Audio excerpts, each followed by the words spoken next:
Vote চাওয়ার জন্য রাজনৈতিক বিষয়াবলী নিয়ে। আসলে ডাকসু কেন্দ্র করে যে আমাদের আমেজ, সে আমাদের মধ্যে অনেক প্রার্থীরা আপনাদের কাছে আসবে, আপনারা সেটা ক্ষমার সুন্দর দেখবেন।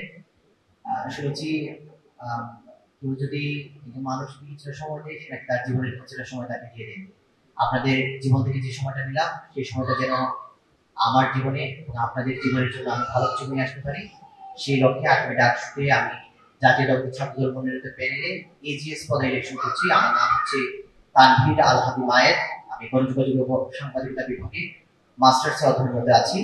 আমাদের প্যানেলে জাতীয় দল ছাত্রদল শীঘ্রই তাদের আপনাদের প্রতি যে প্রতিজ্ঞানামা তা প্রকাশ করবে, এবং আপনাদের যে পরিবহন বিষয়ে যে সমস্যা, পরিবহনের সংকট এবং সময়, এই দুইটা বিষয় আমাদের অবশ্যই প্রায়োরিটি থাকবে। এবং আমাদের সামনে এখানে আমাদের প্যানেল থেকে ছাত্র পরিবহন সম্পাদক ইলেকশন করছে শ্রাবণ বাসের সাবেক সফল সভাপতি সাইফ আরমান, উনি আপনাদের মধ্যে উপস্থিত আছেন।